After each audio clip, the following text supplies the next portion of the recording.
This is Sombershadow. Let's skip the small talk and get right to the commentary after some formality. If you want to increase the probability of more Disney-associated Kim possible, check out the Fight for Five at the message board at ronstoppable.net.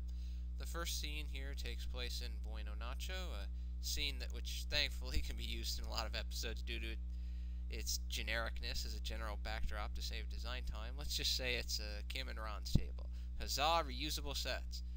That there was a great reading of Kim's first line by KPNC113, as I thought Kim would have a rather playful reaction to Ron's tendency to over-dramatize things. Here comes my fantastic reading as Wade. The battlesuit in the stasis field was a late addition because I looked at Wade's room in early designs and the general emptiness bugged me.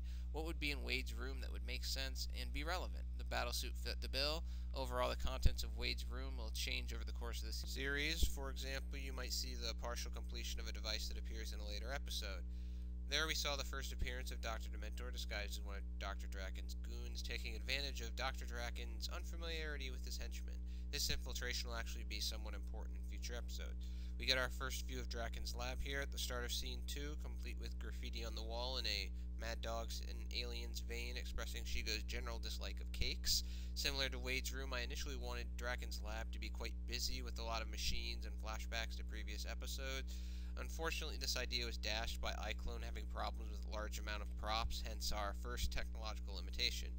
Maybe it would be different for someone else with a more powerful computer, I'm not really sure, but for me, iClone sometimes has a mind of its own, similar to HAL 9000. You might want to add a lot of props, but iClone gets rather temperamental around 65 to 70 props. It's like it says, Somber, I want 52 props. I don't like 79 props. Until this situation is rectified, I will take 20 minutes before letting you change, add, move, anything on the screen. So of course, unless you like wasting hours moving 3 props a total distance of 7 units, you need to delete some props, hence why Draken's lab is not as glorious as initially intended. There are ways to get around this problem, but in the end it is more of a hassle than I really wanted. However, I definitely envision iClone and I having some tug-of-war matches in the future about prop number. I like the mind control angle here in the dialogue, as Shigo does what she always does, demonstrates a supreme lack of confidence in Draken's plan, albeit rightfully so. However, she does take pity on Draken, pointing out the low probability of success prior to its execution. Scene 3 explores Kim and Ron's attempt to execute their plan to motivate Yensid to return Agony County to the airwave. You can see Wade's little fog generator zip behind Kim's head, generating a fog cover to keep their actions somewhat concealed. I want to try to introduce more devices like this in the future. The break-in-action narration was one of the original ideas in the episode, just as a little fun, but unfortunately it might have lost some of its usefulness, because initially when the idea was conceived, the episode was like 33% as long as it ended up. I thought that Ron's grappling line breaking just after he warns Kim about the increased danger of using automative lines over manual lines would be humorous, somewhat genuine to Ron's character, and give me an excuse to put in an action sequence with Kim saving him. For all the limitations I had, I thought the sequence involving Kim saving Ron went well. The initial portion of the sequence demands that Kim uses her rocket shoes to make up the gap between her and Ron versus Ron and the ground.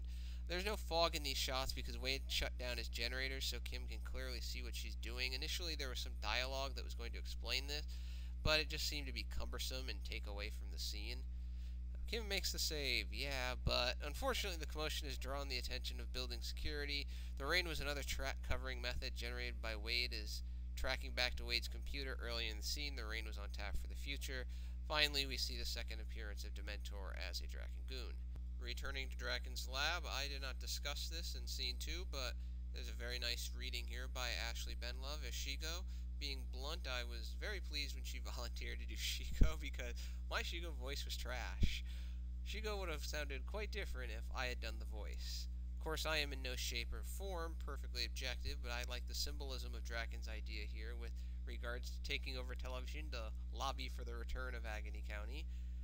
Coming up are some nice SFX effects from the plasma cannon with the pan-dimensional vortex inducer creating the transport to the television airwaves. No cable hookup required this time. The formation of the vortex seemed to demand some form of music, and one of the classic Final Fantasy IV moon music pieces fit nicely. Here we see the third appearance of Dementor, handing Draken a report about the activities of Kim Possible. Draken is actually wised up and is tracking Kim now instead of just incorporating a plan and hoping Kim does not immediately intervene. One thing I was initially worried about in this visit to the multiple game shows and television sequence that closes scene 4 was that it might drag a little too much, but I wanted to make the scene as realistic as possible in the Kim and Ron don't immediately jump right to the correct analysis of Draken's intentions. The dialogue between Kim and Ron was kind of designed to facilitate that view as they move from, this is an interesting coincidence, to, oh, dang, we have similar goals. I thought the continuation of the disconnect between Draken and his goons was interesting here, as Draken, heck, even Shigo watch Agony County, but the goons he brings with him for this television expedition know nothing about Agony County, forcing Draken to work harder at getting his message across. Surely there were some goons that watched Agony County, he just didn't know who they were, so he has to show answers and then hide it just to preserve the sanctity of the game and his message. Let's do the talk about something unrelated to the scene thing here that seems to be traditional in DVD commentary. Another issue I'm wrestling with regarding the series is when to begin serious work on the animation portion of the Kim Possible movie I put together a while ago. The initial intent of these first few episodes, as one can probably tell, was to hopefully maintain people's excitement about Kim Possible and give some more ammunition to the fight for 5, so they could say to outsiders something along the lines of, see, we do lots of innovative things to promote the return of Kim Possible, not just send letters and emails to Disney. However, the question is, how far should I go into the series before releasing the movie? The movie takes place during the quote-unquote transitional summer between high school and college, so it basically acts as a prequel with respects to when the series opened, which is the first official day of college classes. Of course, seeing the movie would be helpful and, I believe, entertaining, but also a lot of work and would limit the amount of episodes and extras that could be released before the movie was released. I do plan to release a trailer to the movie in the future, but who knows right now how fast things will progress after that trailer. Looking at all of these cameos from the original series kind of brings to mind an interesting concern for the KPFAS. That is, how many new characters did introduce in this college environment? It's only natural that Kim, Ron, and the rest of the gang will meet new people in their college environment, but how many of those new arrivals should be relevant? How many should have critical roles to plot development? How many characters should just be, hey, you see this person once and they vanish and you never see them again? I mean, too many new arrivals will seem to stretch the airtime that the familiar faces receive, and that might hurt the longevity and popularity and possibly quality of the series. However, too few, and it may decrease the realism and overall quality of the series, so it's an interesting question. The goal with Shigo over the course of this entire scene was to emphasize the character trait that she wants to win, but will only lose so much self-respect to obtain that victory. Of course, she'd get fed up with her assigned passive role in the plot and depart. I view Shigo here a lot like, I don't want to lay siege to the castle, I want to blow it up. Unfortunately, she misses her opportunity to throw down against Kim later. I like the execution here in this Deal or No Deal scene, with Shigo finally being fed up with her passivity and low destruction progression of Draken's plan, Motorhead referencing Shigo as Draken's lady, Draken's reaction to his cousin's assertion, and the reveal of Senior as the banker supporting the return of Agony County due to his son's love of the show.